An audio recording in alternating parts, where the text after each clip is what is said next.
The wind cut through Fort Carson like a blade, carrying snow that felt more like sand. Captain Sarah Vance stood alone on the tarmac, watching the Chinook's rotors spin down, and thought about ghosts. 6 months. That's how long it had been since she'd held a rifle in anger. 6 months since the board cleared her. 6 months since Lieutenant Thomas Reeves stopped breathing in her arms, while Christmas lights flickered in a village neither of them could pronounce. The rifle case at her feet weighed 55 pounds. She'd carried heavier. The guilt weighed more. "Captain Vance?" She turned. A Marine private, maybe 20, held a clipboard like it might explode.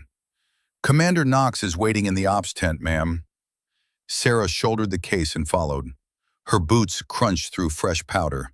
Somewhere across the base, someone was playing Bing Crosby, White Christmas. She'd stopped believing in those.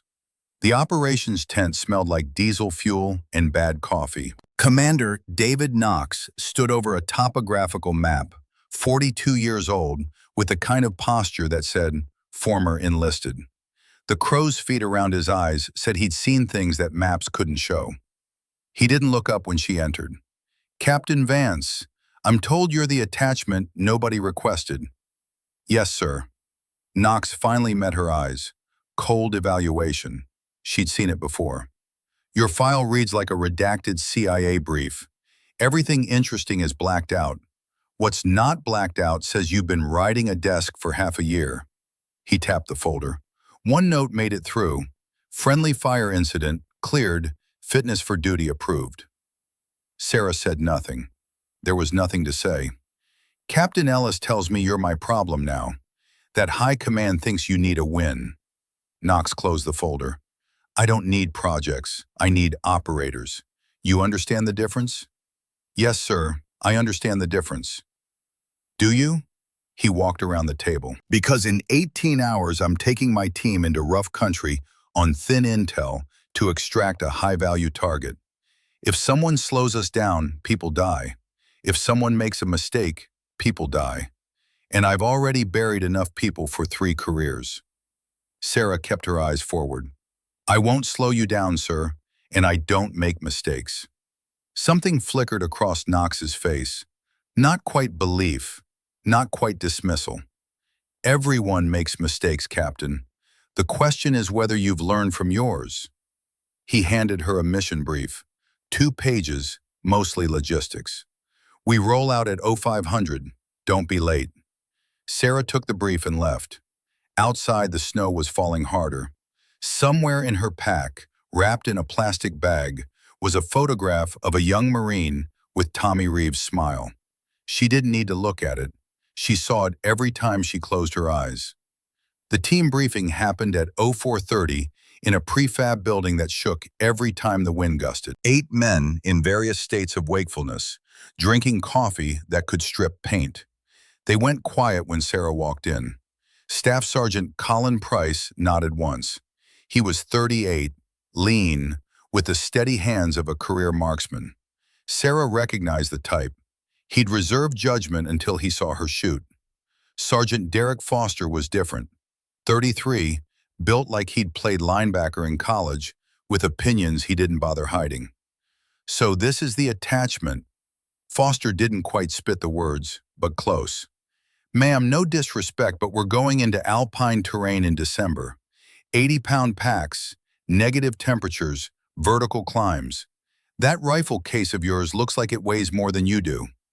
60 pounds, with ammunition. Sarah set the case down gently. "The Barrett's 55. I'm 130. I've carried heavier loads over worse ground." "Yeah?" Foster crossed his arms. "When was your last field deployment?" 6 months ago. Afghanistan. "And how'd that go?" The room went very quiet. Lieutenant Marcus Webb, Knox's XO, cleared his throat like he might intervene, but Knox raised a hand. "She's here, Foster. She's on the team. You got a problem with that? Put it in writing, and I'll read it when we get back." Knox turned to the map. "Now shut up and pay attention." The target was simple on paper. Echo 7, an abandoned mining village in the Colorado Rockies, where 3 county lines met, and nobody cared which flag you flew. Intel suggested a high-value target, some paramilitary leader using the location as a waypoint between larger operations. Light security, quick in, quick out. Sarah studied the topography. The village sat in a valley surrounded by ridgelines. One in particular caught her attention. Northwest face, steep, exposed. "What's the elevation gain to that ridge?" she pointed. Knox checked his notes. 900 meters vertical. Why? Good overwatch position. In theory, Price spoke for the first time. But in this weather, with that wind exposure, you'd freeze solid before you got your scope zeroed. Assuming you could climb it at all. Sarah nodded slowly, filed the information away.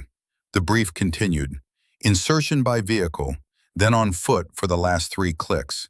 Extraction via the same route, with air support on standby if things went sideways. Standard operation. By the book. Sarah had learned the hard way that nothing stayed by the book once bullets started flying. They rolled out in the dark. 2 Humvees, chains on the tires, crawling up roads that barely deserved the name. Sarah sat in the back of the second vehicle, rifle case between her knees, watching the world turn white outside. Webb tried conversation. First deployment in Colorado? Yes. It's different from overseas.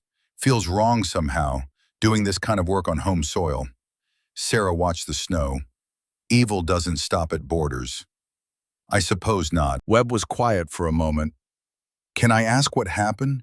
In Afghanistan? You can ask. He didn't push. Good instincts. Foster was less subtle. You know what I think? I think someone upstairs is making a point. Proving women can do this job by throwing you into a mission that's already planned and staffed. If it goes well, they take credit. If it goes bad, you take the fall. Sarah finally looked at him. You think I'm here for politics? Aren't you? I'm here because 18 men are going into hostile territory and someone thought you needed a sniper. What you think about my chromosomes isn't my problem. What you think about my shooting better not be. Price almost smiled. Almost. The vehicles stopped 2 clicks from the village. The rest was on foot. Sarah slung her pack, lifted the rifle case, and fell into formation without a word. The snow was ankle deep and getting deeper. Foster muttered something about dead weight. Sarah ignored him. She'd heard worse from better men. The approach took 90 minutes. By the time they reached the ridgeline overlooking Echo 7, Sarah's thighs were burning and her lungs felt like ice. She didn't show it, never show it. The village looked like something from a postcard gone wrong. Wood frame buildings, most of them collapsing. A central square with a frozen fountain. And Christmas lights. Someone had strung them across what might have been a general store. Red and green bulbs, half of them shot out or burned out. The rest flickered weakly, running on a generator somewhere that coughed and sputtered.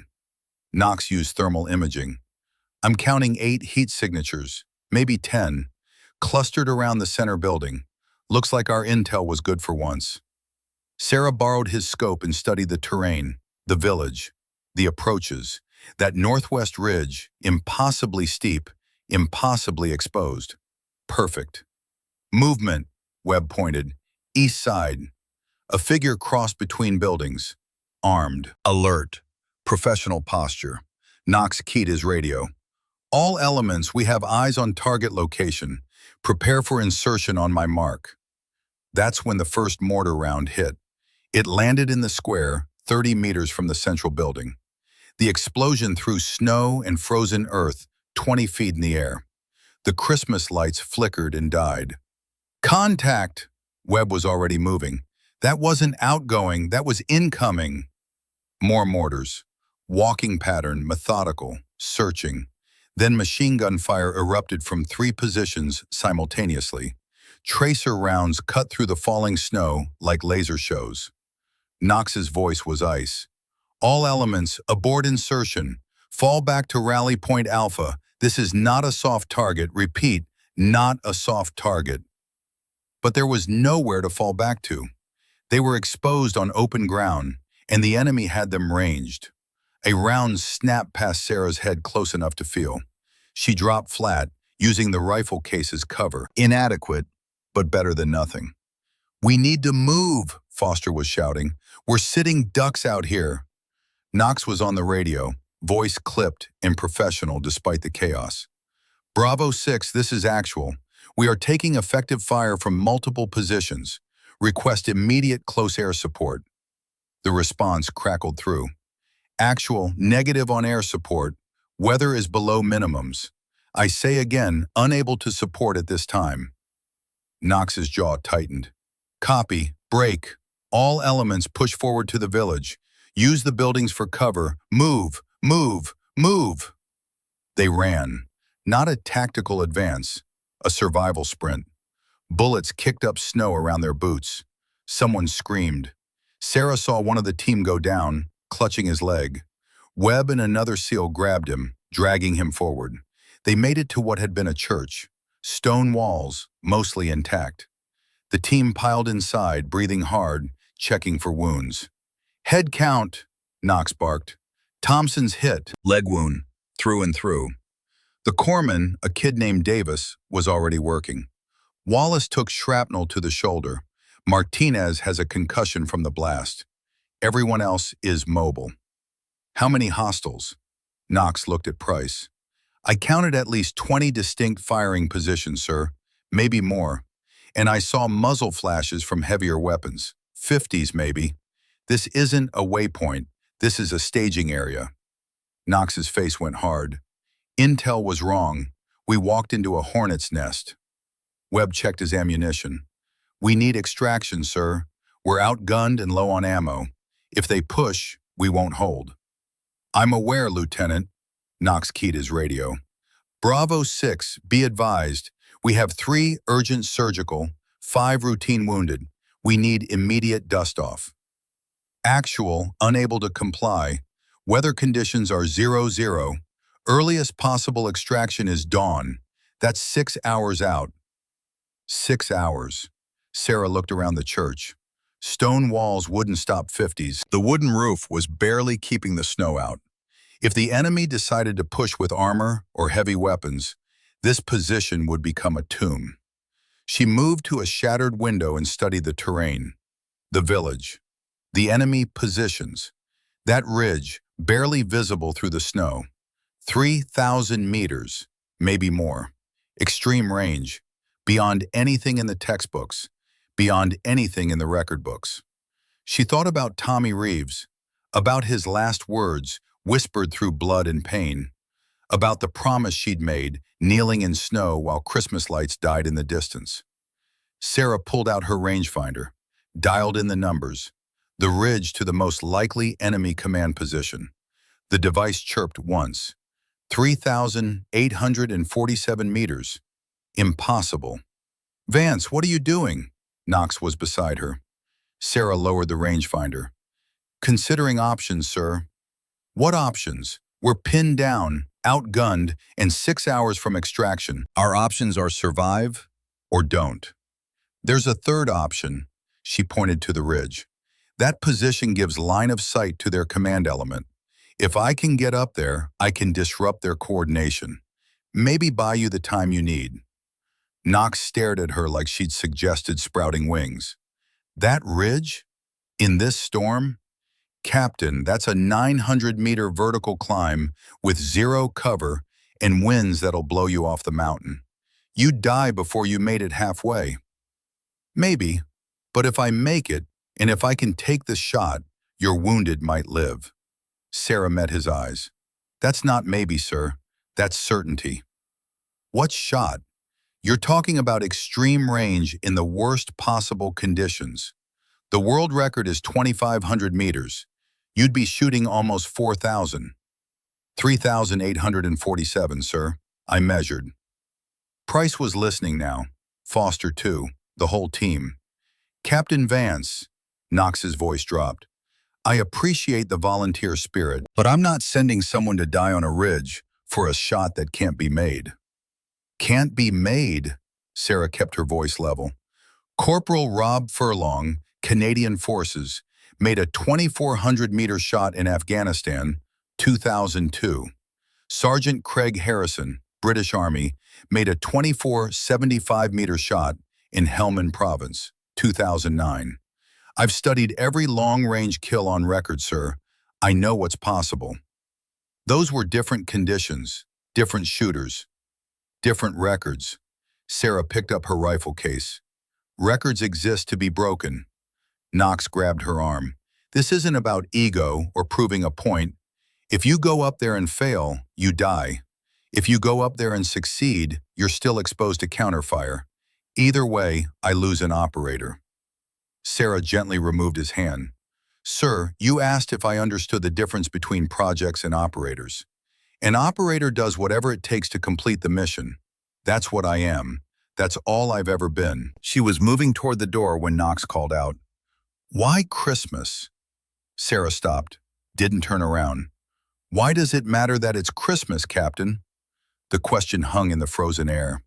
Outside, mortars were still falling. Inside, wounded men were bleeding into gauze and prayer. Because 6 months ago, my spotter died on Christmas Eve. Because he died covering a mistake I made. Because I've been trying to figure out how to balance those scales ever since. She looked back at Knox. And because nobody else should have to die on Christmas. Not your men, not mine, nobody. Knox studied her face for a long moment. Webb was shaking his head. Foster looked like he wanted to object. Price was perfectly still, watching, evaluating. You'll die up there, Knox said quietly. Maybe, but I'll die anyway if I don't try. And so will you. Knox closed his eyes. The decision played out across his face. Command weight, impossible choices. The kind of call that ended careers or saved lives, sometimes both. He opened his eyes. Go. Sarah nodded once, turned to leave. Captain? She paused. Make it count. Sarah stepped out into the storm. The climb was everything Knox warned it would be, and worse. The wind didn't just blow, it attacked. It found every gap in her cold weather gear, every exposed inch of skin. The slope was too steep to walk, so she climbed, pulling herself up by rock outcroppings and frozen bushes that came loose in her hands. The rifle case banged against her spine with every movement. The pack straps cut into her shoulders. Her hands went numb inside her gloves within the first 10 minutes. She ignored it all. Tommy's voice in her head.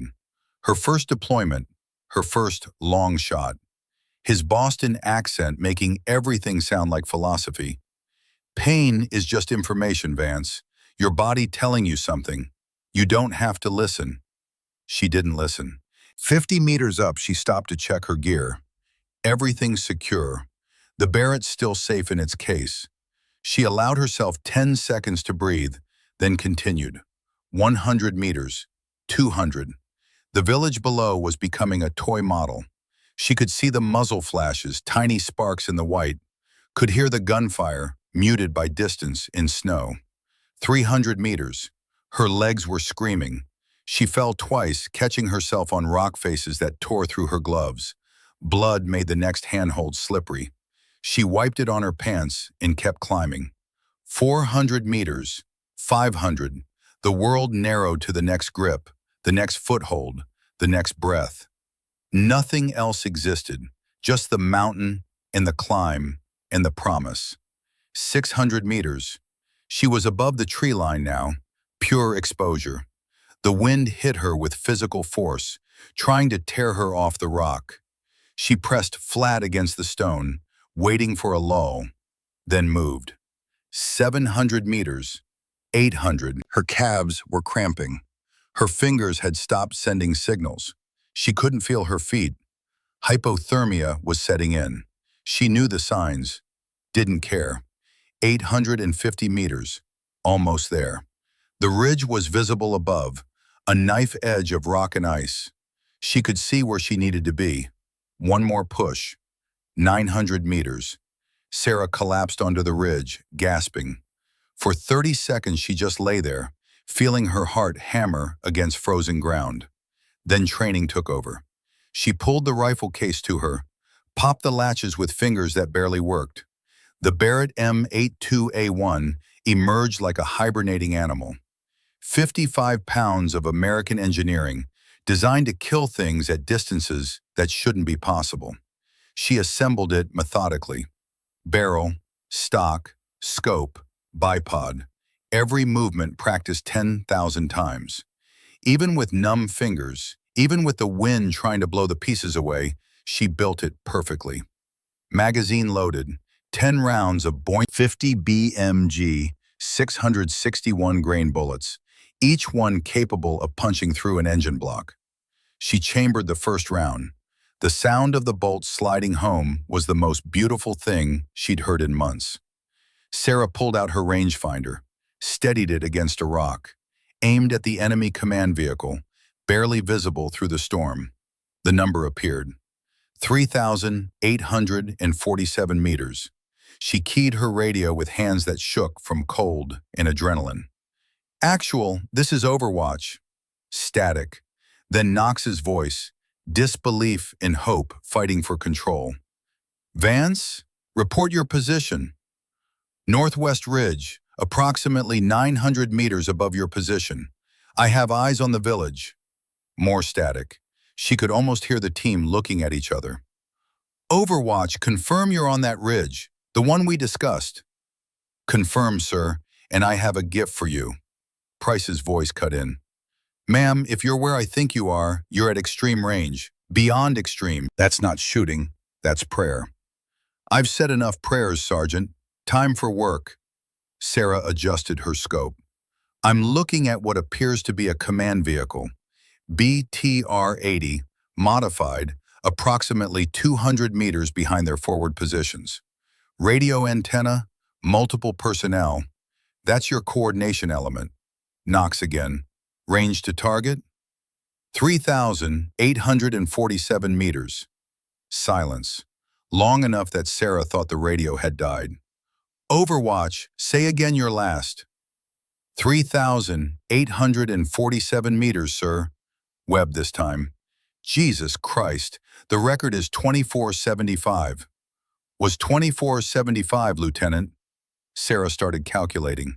Wind speed, direction, temperature, humidity, barometric pressure. The numbers filled her head. I'm going to need you to trust me. Trust you? Knox sounded like a man at the end of a very frayed rope. Captain, that's 1,300 meters beyond the longest confirmed kill in history. In a snowstorm. At night. That's not trust, that's faith. Then have faith, sir. More silence. Sarah used it to run calculations. The ballistic computer in her scope gave her a firing solution. She didn't trust it. Computers were useful, but they couldn't feel the wind, couldn't read the air, couldn't account for the way cold air density changed as the bullet descended through altitude bands. Her father had taught her that. He'd been a Marine sniper in Vietnam, back when scopes were iron and calculations were done in your head, or not at all. Computers give you math, baby girl, but you give it soul. She closed her eyes, listened to the wind. It came in waves, cycling every 30 seconds or so. Stronger, weaker, stronger, weaker. A rhythm you could time if you paid attention. Overwatch, be advised. Knox's voice was tight. Your position is exposed. If you fire, they'll see the muzzle flash. They'll know where you are. Yes, sir. If they locate you, they'll return fire. Artillery, mortars, everything they've got. You'll have maybe 2 minutes before that ridge becomes a kill zone. Understood, sir. So I'll ask you one more time. Are you certain about this shot? Sarah opened her eyes. Through the scope, magnified 12 times, she could see a man standing beside the command vehicle. Officer, probably. Smoking a cigarette because officers only smoked in combat when they thought they'd already won. He was talking to someone inside the vehicle, gesturing, confident. His men were winning. His plan was working. In 6 hours, he'd have killed 18 American soldiers and could report a successful engagement. She thought about Tommy Reeves, about his smile in that photograph, about the way he'd talked about his wife, about their plans to have kids, about the house they were going to buy in Vermont with the big yard and the view of the mountains. About how none of that happened because Sarah took a shot she shouldn't have taken. I'm certain of my skill, sir. I'm certain of my equipment. What I'm not certain of is whether you're willing to bet your men's lives that I'm telling the truth. Knox's breath was audible over the radio. If you miss, you've given away your position for nothing. If I miss, sir, I'm dead in 2 minutes. If I hit, your attackers lose coordination, and you might have enough time to break contact and get your wounded to safety. She paused. Clock's ticking, Commander. More silence. She could imagine the scene in that ruined church. Knox looking at his wounded men, at his ammunition count, at his options, all of them bad. Why Christmas, Vance? The question again. She'd answered it once, but he needed to hear it again, needed to understand. Because Lieutenant Thomas Reeves, my spotter, died on Christmas Eve 6 months ago. Because he died covering my mistake. Because I've been carrying that weight every day since. Her voice was steady. And because he wouldn't want anyone else to carry it. Not me, not you, not your men. Nobody should die on Christmas, sir. That's why. The radio crackled. Knox's voice when it came was different. Less commander, more human. Permission granted, Captain. Take your shot. Sarah felt something unlock in her chest. Permission granted. 3 words she'd waited 6 months to hear. She settled into position, bipod firm against rock, body aligned, left hand supporting the stock, right hand on the grip, finger resting beside the trigger guard. Not on the trigger, not yet. Through the scope, the world became small. Just the target, just the shot, just the promise. The wind was building, worse conditions than she'd calculated for. Good. She'd never trusted easy shots. Her breathing slowed. 4 counts in, hold. 4 counts out. The scope reticle settled on a point in empty space 3 meters ahead of where the target was standing, leading by 3 meters, accounting for wind drift, bullet drop, the rotation of the Earth itself. At this range, the Coriolis effect was real, measurable, lethal if ignored. Sarah closed her eyes one last time, felt the wind cycle, waited for the lull. It came. She opened her eyes. The man by the vehicle turned, facing almost directly toward her, across 3,847 meters of storm and darkness and impossibility. Sarah whispered 6 words, not a prayer, a promise. This one's for you, Tommy. Then she pressed the trigger. The sound was biblical, not just a gunshot, but an announcement that physics had been violated and the universe needed to respond. The Barrett's muzzle brake directed the blast sideways, turning falling snow into a horizontal explosion of white. The recoil drove back into Sarah's shoulder with enough force to shift her entire body against the rock. But Sarah wasn't watching the rifle. She was watching the bullet. Not physically, impossible at this distance. But in her mind, trained by 10,000 hours behind a scope, she could see it, track it, follow its path like a mathematician watching an equation solve itself in real time. The .50 BMG round left the barrel at 2,799 feet per second, faster than the Chinook that brought her here, faster than sound itself, though not by much at this altitude, in this cold. At 1,000 meters, it was still supersonic, cutting through air molecules that weren't prepared for what was coming.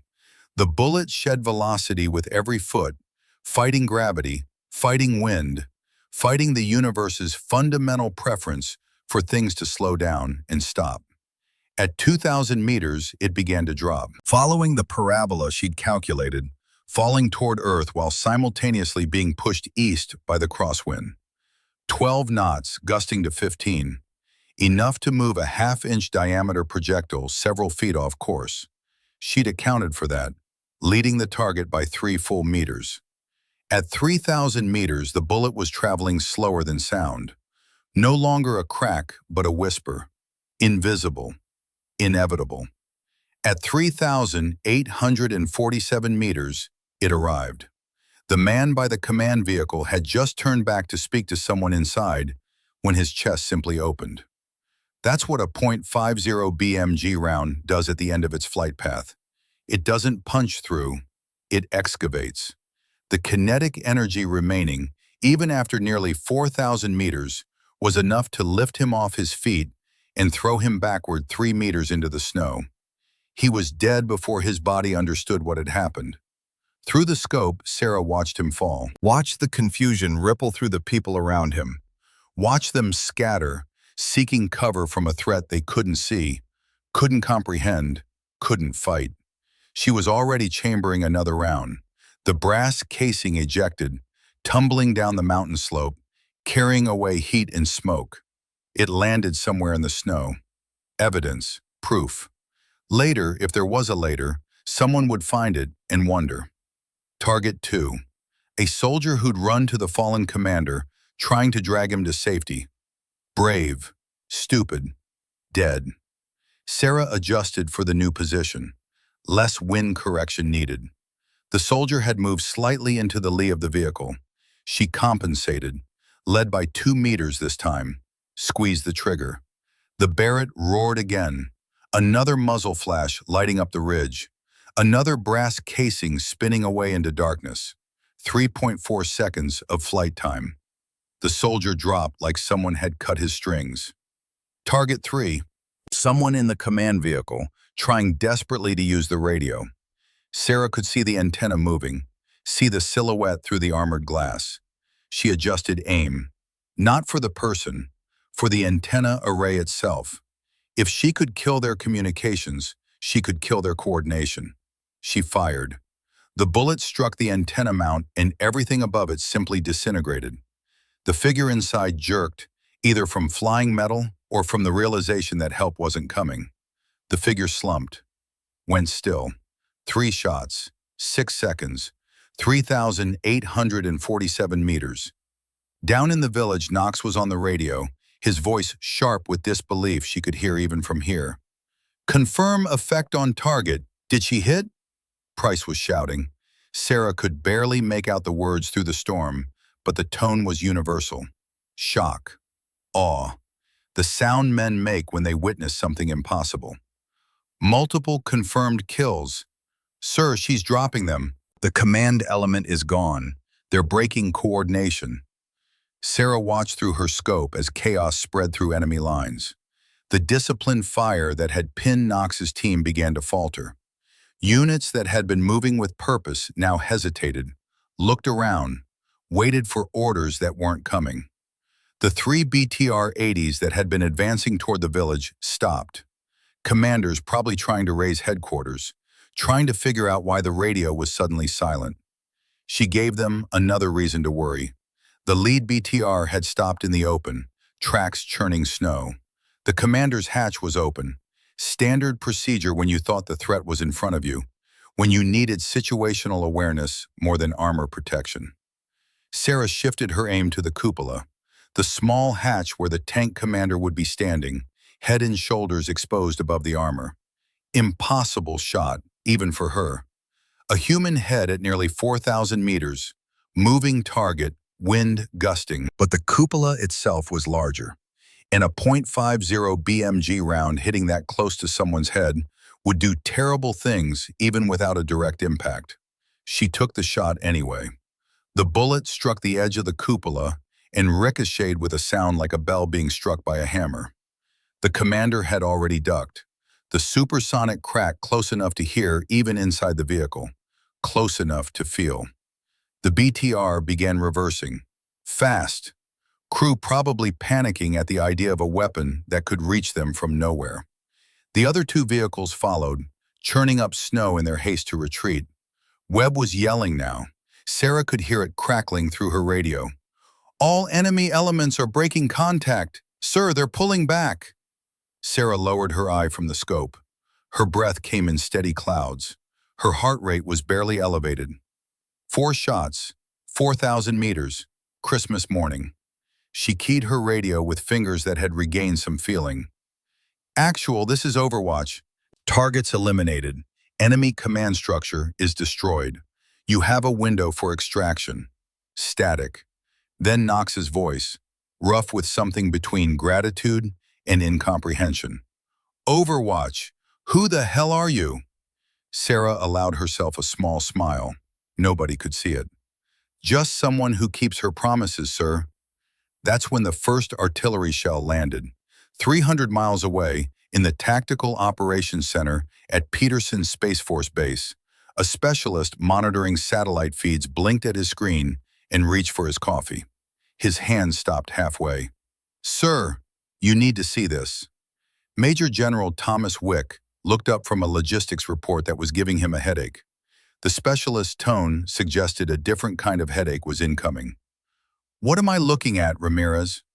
The operation at Grid Echo 7, sir. Enemy forces are withdrawing. Complete collapse of attack coordination. Wick moved to the screen. The satellite imagery was thermal, false color, but clear enough. Red signatures representing hostile forces were indeed pulling back from the village, moving in disorder toward rally points to the east. Knox called in air support? Negative, sir. Weather is still socked in. No birds in the air. Wick frowned. Artillery? Negative. No fire missions logged.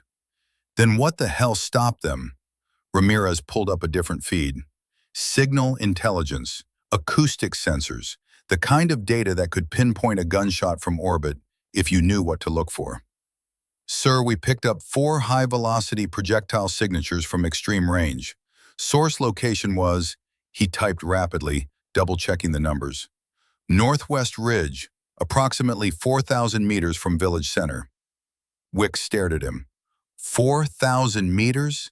Son, nobody shoots from 4,000 meters. That's beyond maximum effective range for anything in our arsenal. Sir, the sensor data doesn't lie, and there's more. Ramirez pulled up thermal imaging, rewound to 15 minutes prior. Single signature on that ridge, small frame, been there for about 90 minutes.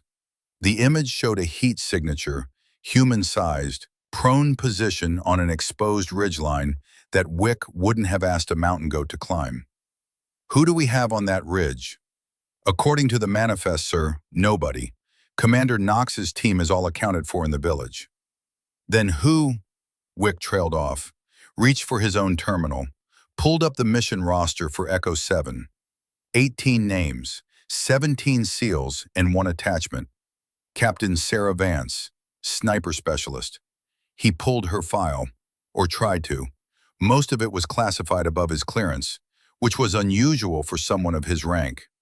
What little he could access made his eyes narrow. Get me Commander Knox, now. It took 30 seconds to establish the connection. Knox sounded like a man who just survived his own execution and wasn't quite sure how to process it. General, SEAL Team 47 reports successful defensive position. Enemy forces have withdrawn. We have 3 urgent surgical, 5 routine, 0 KIA, requesting immediate medical evacuation. Knox, what happened out there? A pause. Background noise. Gunfire. Distant. Men shouting coordinates for extraction. Sir, we had support. Long-range support. Captain Vance. She made 4 shots from... Wick checked his screen. 3,847 meters? In a snowstorm? At night? Yes, sir. Confirmed by multiple observers. Killed the enemy command element. Destroyed their coordination. They folded in under 3 minutes. Wick felt something cold in his stomach that had nothing to do with the air conditioning. Commander, I've been in this business for 30 years. The longest confirmed kill on record is Craig Harrison's 2,475 meters. What you're describing is 1,300 meters beyond that. Are you absolutely certain of this range? Sir, Staff Sergeant Price measured it 3 times with 3 different devices. Range cards confirm. Satellite imaging should confirm. 3,847 meters. Knox paused. When he spoke again, his voice had changed. Less official report, more personal testimony. General, I've been doing this for 16 years. I've worked with the best snipers in the world. Canadian JTF-2, British SAS, our own Rangers. What Captain Vance did tonight wasn't just shooting, that was something else entirely. Wick closed his eyes, opened them. The numbers hadn't changed. Copy all, I'm sending the birds now. Weather's breaking enough for a window. Get your wounded to the LZ. He cut the connection and turned to his operations officer. Get me Captain Sarah Vance's full file, the real one, not the sanitized version we're allowed to see. Sir, that's above my clearance. Then get someone whose clearance isn't above. I want to know exactly who we just watched make history. On the ridge, Sarah was packing her equipment when the world tried to kill her. She heard the whistling first, the distinctive sound of indirect fire, high angle, searching. They'd triangulated her position from the muzzle flashes. Whoever was left of their command structure had decided that the sniper on the ridge was worth every artillery round they had left. They weren't wrong. The first shell landed 30 meters upslope. The explosion was close enough that the concussion wave rolled over her like a physical thing, pressing her flat against the rock. Snow and ice fragments rained down, pelting her helmet and pack. She grabbed the rifle case, started shoving the Barrett inside. Her hands were shaking, not from cold now, from the certainty of what was coming. Second shell, 20 meters closer. The sound was enormous, personal. A sound designed to make you understand your own mortality. Sarah got the rifle secured, snapped the case closed, slung it across her back, started moving. Not down the way she'd come. That route was exposed, predictable. They'd walk the artillery right down her path.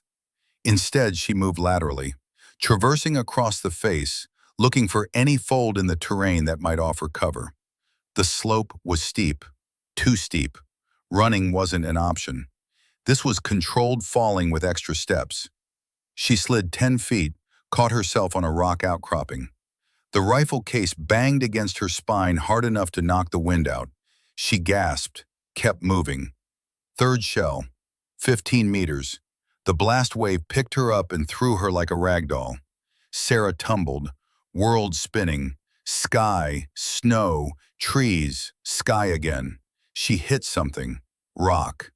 The impact drove stars across her vision. Everything went white for a second that felt like an hour.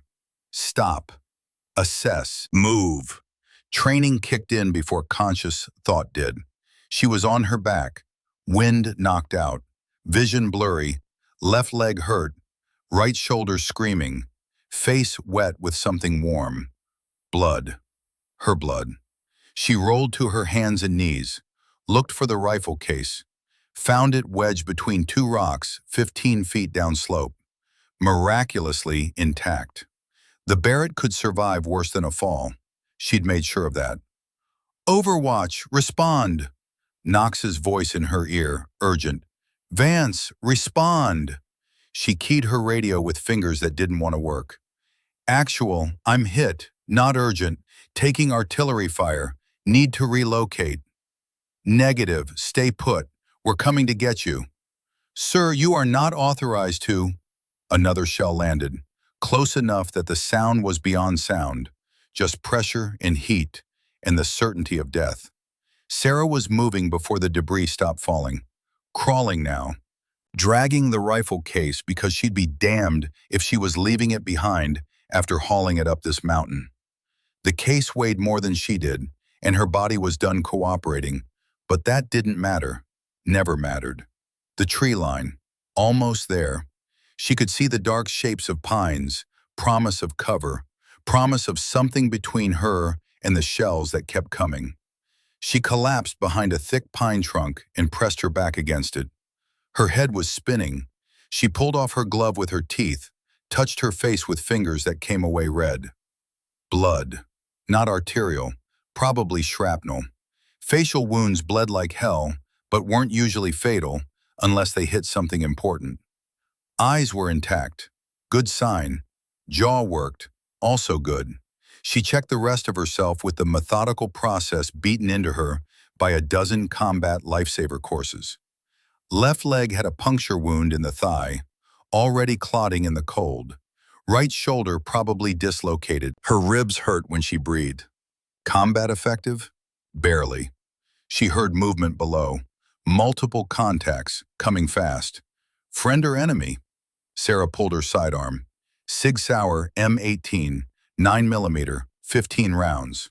She'd rather have the Barrett, but at this distance, in this condition, the handgun was more practical.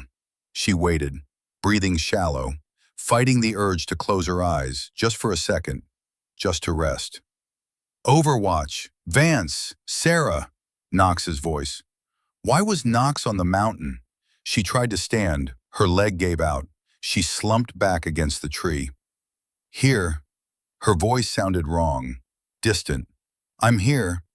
They found her 30 seconds later.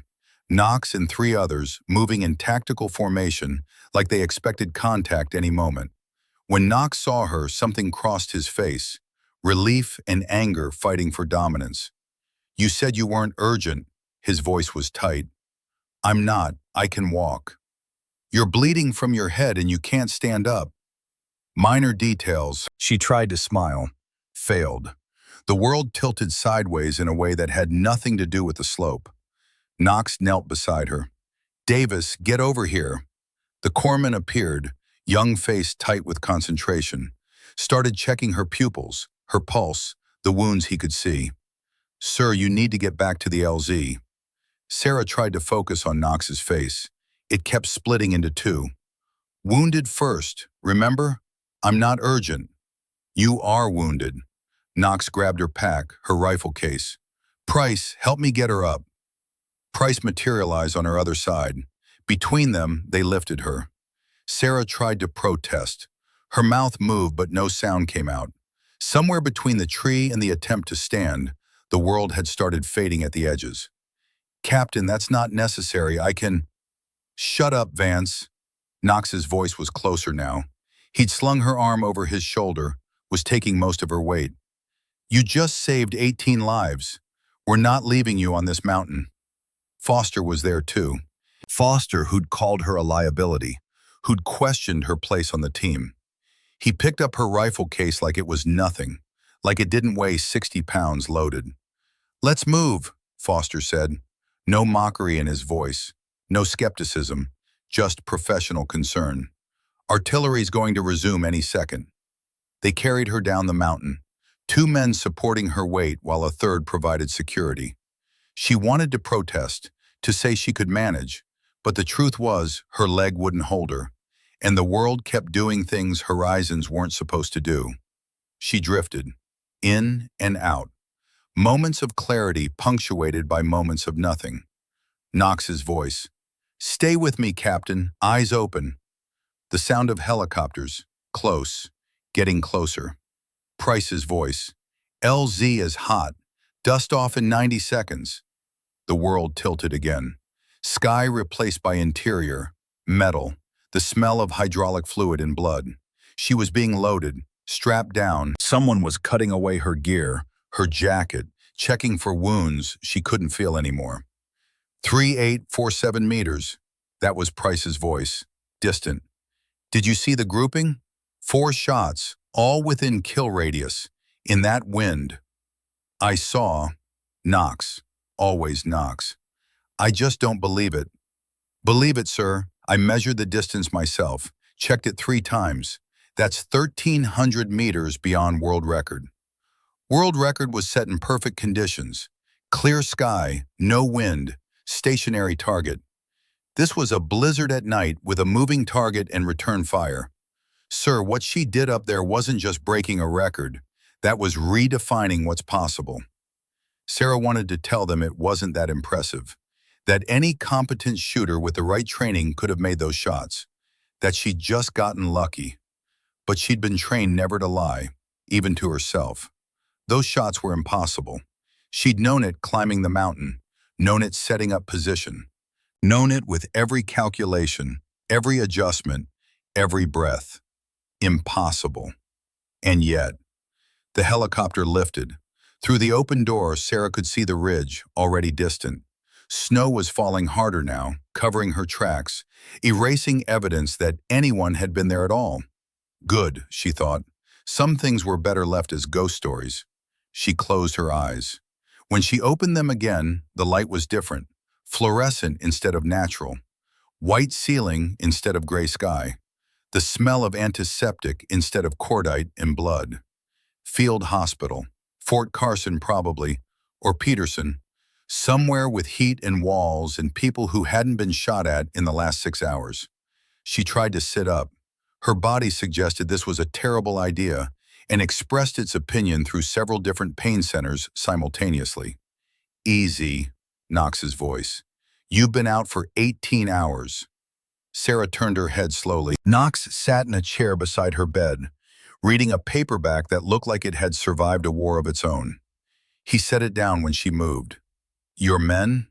Her voice was rough, like she'd been swallowing sand. Stable, all of them.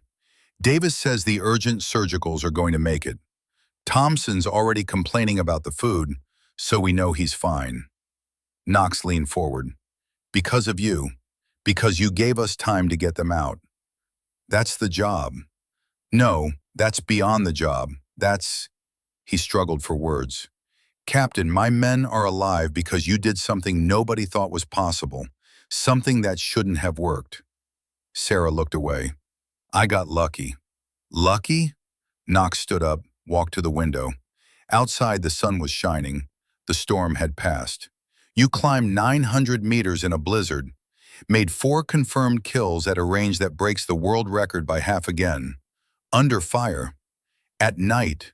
In conditions that should have made shooting impossible. He turned back to her. That wasn't luck. That was skill at a level I've never seen. Commander Knox, they want to meet you, my men. They want to thank you. Price especially. He keeps talking about the shooting. Webb wants to buy you whatever you drink. Foster, Knox almost smiled. Foster wants to apologize, publicly, in front of the entire team. Sarah closed her eyes. Tell them not to. Tell them I'm unavailable. Why? Because I'm not a hero, Commander. I'm a tool. A very specific tool for a very specific problem. I did what I was designed to do. Now that problem is solved, I go back in the toolbox until next time. Knox was quiet for a long moment. Is that really how you see yourself? She didn't answer. Couldn't answer. He walked back to the bedside, picked up his book, then set it down again. My youngest son is 7 years old. He wanted to video call on Christmas. His mother told him I was too busy saving the world. Knox's voice was soft. Truth is, I wasn't saving anything. I was about to get 18 men killed because I made bad decisions based on bad intelligence. He met her eyes. You're the one who saved us. You climbed a mountain alone in a storm on Christmas Eve and made an impossible shot at an impossible distance because you thought it was necessary. He paused. That's not being a tool. That's being human. Fallible, stubborn, magnificent human. Tears stung Sarah's eyes. She blinked them back. You don't know what I've done, what I've had to do, the things I carry. No, I don't. But I know what you did for my men. And I know that when I asked you why Christmas mattered, you said nobody should have to die on Christmas. Knox pulled the chair closer, sat down. That's not something a tool would say. That's something someone says when they've lost someone they loved, when they're trying to make meaning out of pain. Sarah looked at him, really looked, saw someone who understood, who'd been in the dark places, who carried weight. What happens now? She asked quietly. Now General Wick wants to pin medals on you. The brass wants to study what you did. The Army wants to figure out if it was a fluke or if you just redefine what's possible for long-range marksmanship. He smiled, sad. And my men want to buy you a beer and hear the story from your perspective. I don't really drink. Then they'll buy you whatever you want. The point is, you're not going back in the toolbox. Not if I have anything to say about it. There was a knock at the door. A young lieutenant poked his head in. Sir, General Wick is asking for Captain Vance when she's able. Knox looked at Sarah. She nodded slowly. Tell him 30 minutes, Knox said. The lieutenant left. Knox picked up his book, started toward the door, then stopped. Sarah, first time he'd used her first name.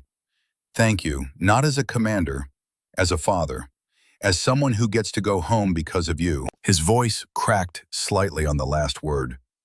Merry Christmas, Captain. He walked out, leaving Sarah alone with white walls and the sound of medical equipment and the weight of 18 lives she'd saved by doing the impossible. Through the window, she could see snow beginning to fall again. Soft, clean, covering everything, making the world new. Somewhere in Vermont, Tommy Reeves's wife was probably putting away Christmas decorations, taking down the tree, packing up ornaments that her husband would never see again. Sarah closed her eyes and let herself cry for the first time in 6 months.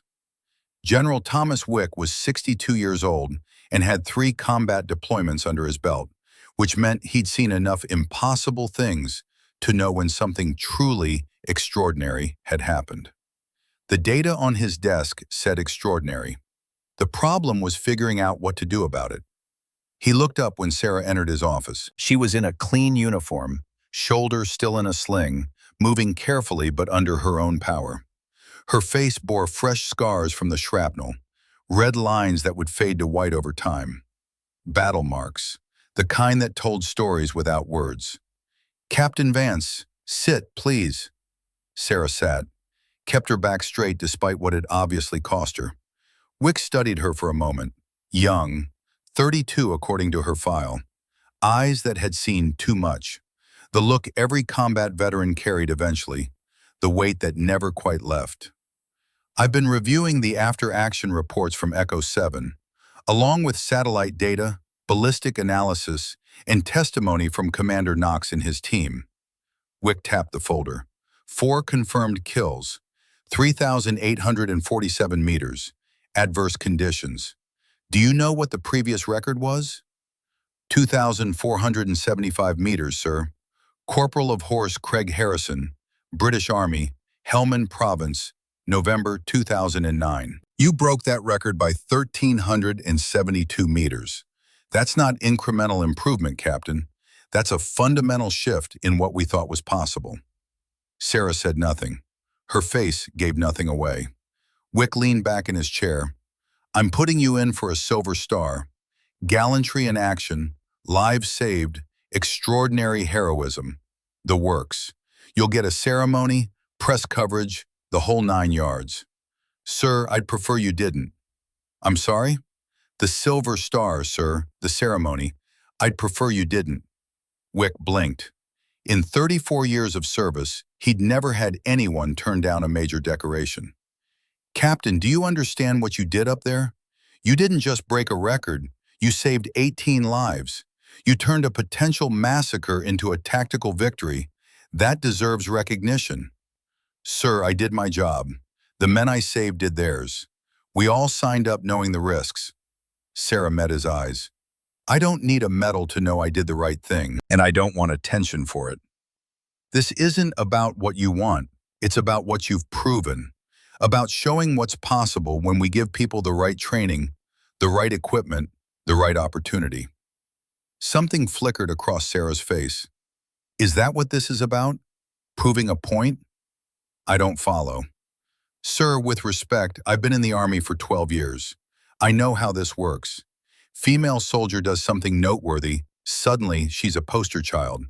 Used to make arguments about policy, about integration, about things that have nothing to do with the actual work. She paused. I'm not interested in being someone's talking point. Wick set down the folder. What are you interested in? Doing my job, bringing people home. That's it. Even if it means your accomplishments go unrecognized? Sir, the 18 men who went home to their families recognize it. That's enough. Wick studied her, saw the steel underneath. The kind of person who'd climb a mountain in a blizzard, not for glory, but because someone needed it done. All right, he said finally. No Silver Star, no ceremony, but the record goes into the books. Official U.S. military sniper records. Your name, your shot, your achievement. That's non-negotiable. Sarah nodded slowly. I can live with that, sir. Good, because whether you like it or not, Captain, you just changed the training manual. Every sniper school in the country is going to be studying what you did up there, trying to figure out how to replicate it. They won't be able to. Why not? Sarah was quiet for a moment. Because it wasn't just training, sir. It was necessity, desperation, the absolute certainty that if I didn't make those shots, good men would die. She looked down at her hands. You can't teach that in a classroom. Wick thought about the difference between people who could shoot and people who would shoot when everything depended on it. No, he agreed. I suppose you can't. There was a knock, the same lieutenant from before. Sir, Commander Knox is here with his team. They're requesting a moment with Captain Vance. Wick looked at Sarah. She nodded. Send them in. They filed in like schoolboys waiting to meet someone famous. Price first, then Webb, then Foster and 4 others. 8 men in various states of recovery. Thompson on crutches, Martinez with his head bandaged. All of them alive when they shouldn't be. Knox stood at the back, letting his men lead. Price stepped forward first, held something out, a brass casing, battered and worn, with something scratched into the base. Ma'am, we found these on the ridge, all 4 of them. Team took a vote. We want you to have one, as proof it happened, as thanks. Sarah took the casing. It was still cold. The inscription read, December 25th, 3847 meters. We kept the other 3, Price continued, one for the team room, one for the battalion museum, one for the record books. He paused. Yours should say something else. He pulled out a knife, held it ready. What would you want it to say, ma'am? Sarah turned the casing in her hands, felt the weight of it, the history. For Tommy, she said quietly. Just that. Price took the casing back, carefully scratched the words below the numbers, handed it back. Sarah closed her fingers around it. Foster stepped forward next. The big sergeant who'd questioned her place on the team, who'd called her a liability. Ma'am, I owe you an apology, a big one, public. He took a breath. I was wrong about you, wrong about everything. You're the best damn shot I've ever seen, and you proved it when it mattered most. He extended his hand. I'd be honored to serve with you again. Sarah shook his hand. You were protecting your team, Sergeant. That's not wrong. That's what good soldiers do. Webb was next, then the others, each with their own thanks, their own version of the story. The shots they'd seen, the enemy that scattered, the window that opened just wide enough for them to survive. Thompson, the kid who'd been shot in the leg, spoke last. Ma'am, I've got a girl back home. Been dating 2 years. I was planning to propose this Christmas, but then we got deployed and I thought, well, maybe after. He shifted on his crutches. I called her this morning, asked her. She said yes. Sarah felt her throat tighten. I get to marry her because of you, because you climbed that mountain and made that shot. I just wanted you to know that. Wanted you to know it matters. What you did matters. Sarah couldn't speak, could only nod. Knox stepped forward then, let his men file out. When it was just the 3 of them, Knox and Sarah and Wick, he spoke. General, I'm formally requesting Captain Vance be assigned to SEAL Team 47 on a permanent basis. We need a shooter of her caliber, and she's earned her place with us. Wick looked at Sarah. Captain? Sarah shook her head slowly. Thank you, Commander, but I work better alone. Always have. That's not true, and you know it. Knox's voice was gentle. You worked with a spotter for years, Lieutenant Reeves. He's why you climb mountains and take impossible shots. Because you're trying to balance scales that can't be balanced. Sarah's hand tightened on the brass casing.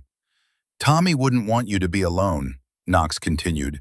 He'd want you to keep shooting, keep saving lives, keep being the person he knew you were. You didn't know him. No, but I know you. And I know what carrying that kind of weight does to people. Knox moved closer. Sarah, you can't bring him back. No matter how many mountains you climb, No matter how many shots you make, he's gone. I know that.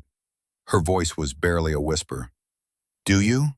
Because from where I'm standing, you're still trying to die on a ridge somewhere to prove something to someone who's not here to see it. Knox's voice was firm, but kind. That's not honor. That's punishment. And you don't deserve to be punished for following bad intel. Sarah looked up, tears on her face now, not bothering to hide them. He died because of me. He died because the enemy killed him, in a war, doing the job he volunteered for. Knox knelt so he was at her level. I lost 3 men in Fallujah in 2004. Bad call on my part. Wrong building, wrong intel, wrong everything. I carried that for years, still do. But I learned something. What? The best way to honor the dead is to save the living. That's what you did on that ridge. That's what Tommy would want you to keep doing. Sarah closed her eyes, felt the weight of 6 months pressing down. Then, slowly, felt it start to lift. Just a little, just enough. I'll think about your offer, Commander. Knox stood. That's all I ask. He nodded to Wick and left. The general waited until the door closed. There's one more thing you should know, Captain. I tried to push your Silver Star through. Make it public. Pentagon shut me down. Sarah wiped her eyes. I told you I didn't want it, sir. It's not about what you want. It's about what they don't want. Wick's voice hardened. They're uncomfortable with the optics. Female soldier breaking records, proving capabilities some people would rather not acknowledge. They approved the record for the books, but nothing more. Low profile, quiet recognition. That's fine with me. It shouldn't be. You earned that recognition. You should have it. Sarah managed a small smile. Sir, I've spent 12 years in the Army. I know how this works. The institution moves slower than the people in it. That's okay. The work matters more than the credit. Wick shook his head. You're a better soldier than I am, Captain. No, sir. I just know what's worth fighting for. 6 months passed like pages turning in a book nobody wanted to read. Sarah took leave, went home to Vermont, visited Tommy's grave, brought a wreath, placed the brass casing on the headstone.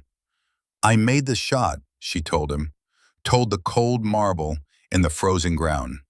4 for 4, just like you taught me. She stood there for a long time, snow falling, the world quiet except for wind through bare trees. I'm sorry I didn't save you, but I saved them, 18 of them. I think you'd be proud of that. The marble didn't answer, never would. She was turning to leave when she saw her. An older woman, maybe 60, gray hair, familiar eyes. She was placing flowers on Tommy's grave, her movements slow and deliberate. Sarah froze. The woman looked up. Recognition dawned.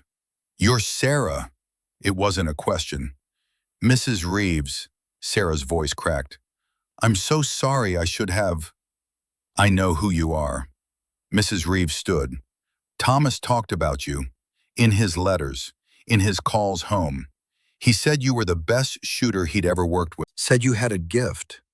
Mrs. Reeves, He also said you'd blame yourself if anything happened to him.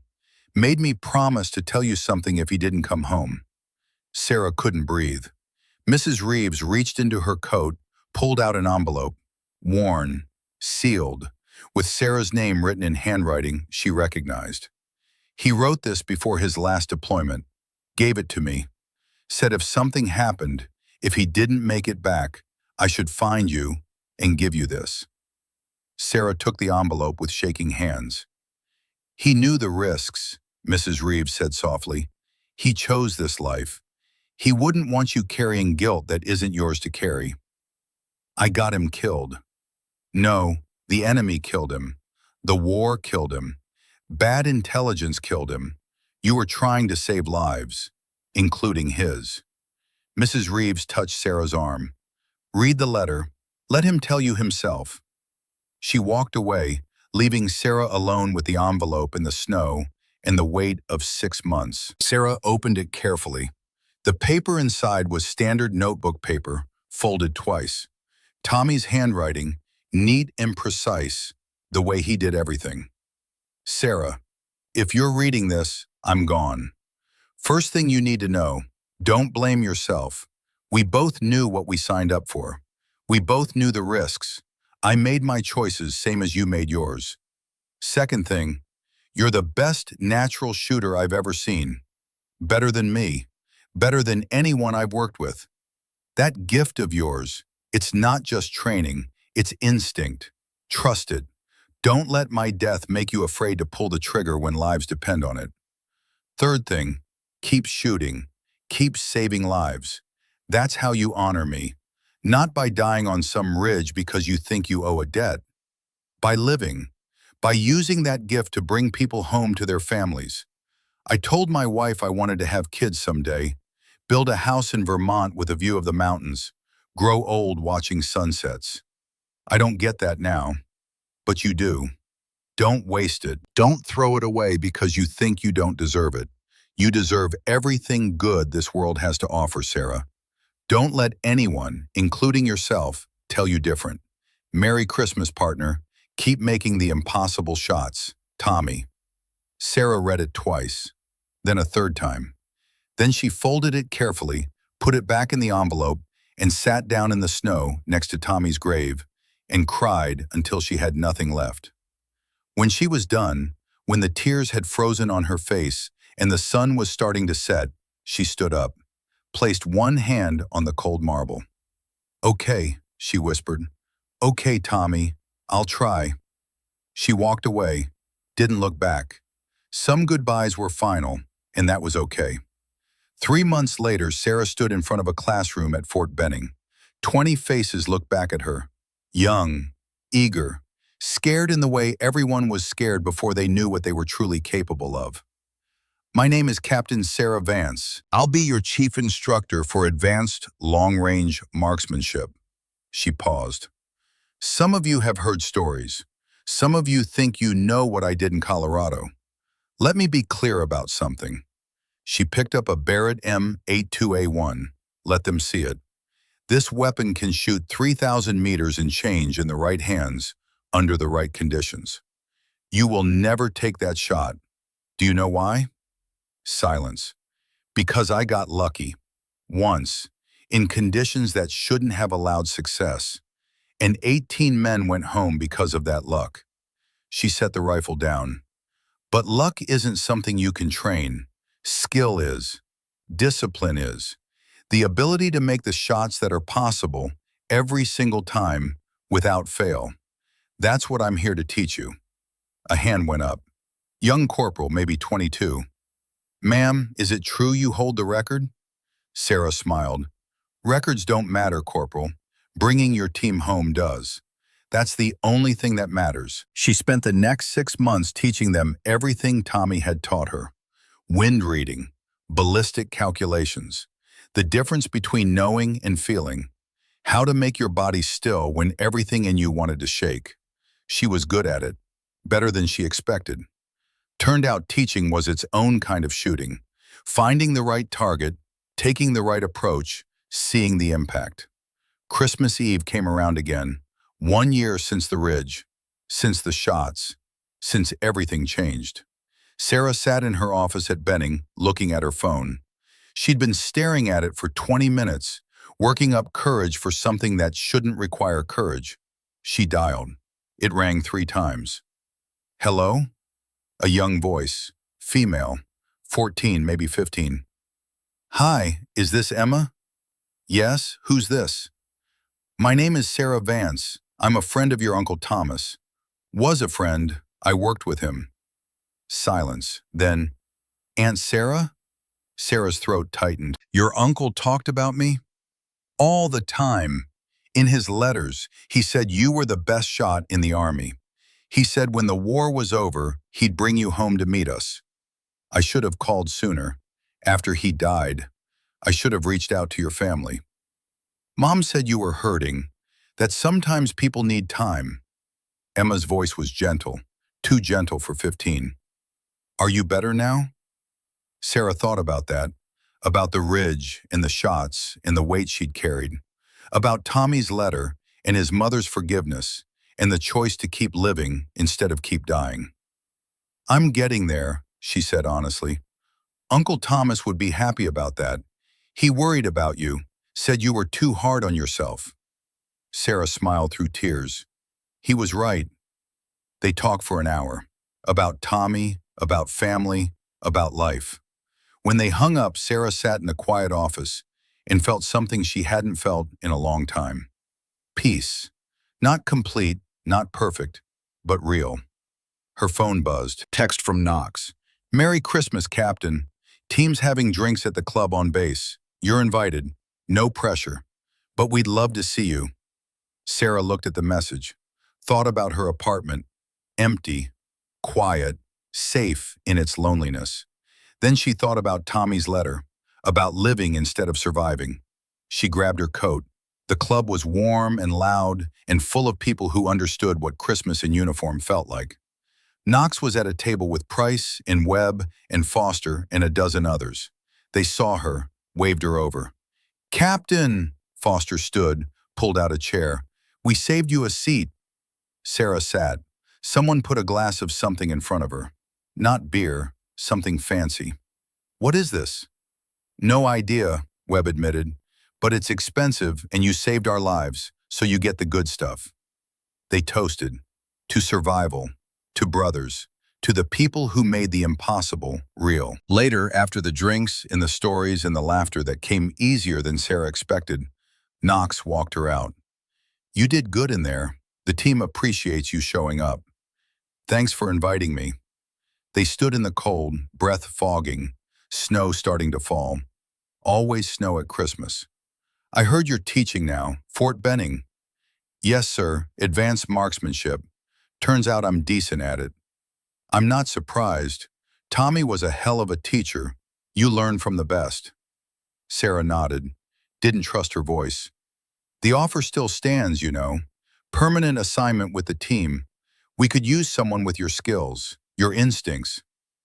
"I appreciate that, Commander, but I think I'm where I need to be. Teaching the next generation, making sure they're better than I was." Knox smiled. "You're already better than most people will ever be. But I understand. Teaching is its own kind of service." He saluted.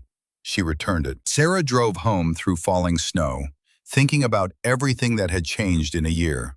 The ridge, the shots, the weight she'd carried, and the weight she'd put down. Her apartment was dark when she got home. She turned on the lights, made tea, sat by the window watching snowfall. On her desk was a frame, the photograph she used to keep hidden in her pack. Tommy in uniform, smiling, alive. Next to it, the brass casing. "For Tommy," it said, and next to that something new. A letter from the Army. Official. Brief. Captain Sarah Vance.